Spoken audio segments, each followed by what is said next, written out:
What's up, everybody? This is Herbie Kuhn, the in-house voice of your Toronto Raptors, a role which I've been privileged to fulfill since 1995. I am a first-generation Canadian, born and raised in Toronto, with a set of parents, one from the former West Germany and one from Guyana in South America. It is about sharing our history. Sharing about the stories that haven't been told. It's about sharing some of the stories that have been told but haven't received a great amount of notoriety. It is so important to promote and share about Black History Month because there's so much that has not been brought to the surface and shared.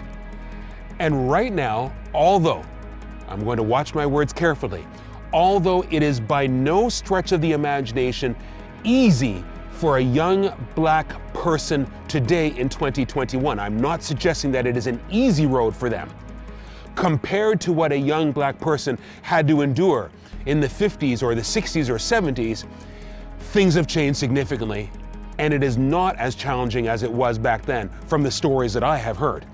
And it is so important, vitally important, for young Black individuals today to not think that they've got it good because that's just the way it is. They need to know that they have it the way they have it today because other people have made sacrifices. Sometimes, in some cases, their lives, their way of life, their dreams, their homes, for goodness sakes.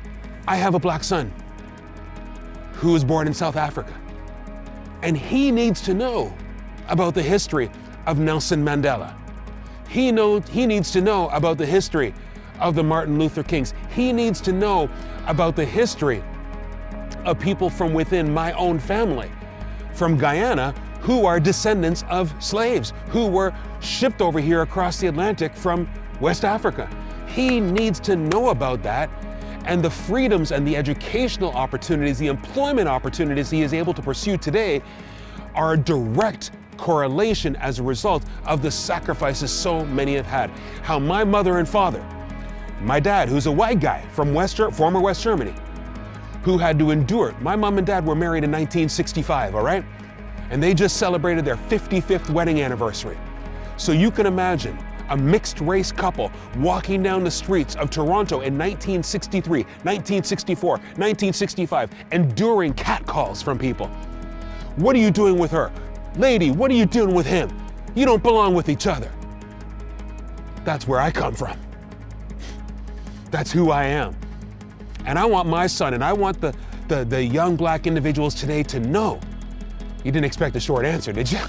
I want them to know that they were my parents, what they had to endure, and what their families had to endure in order for people today to enjoy the fruits of their labors.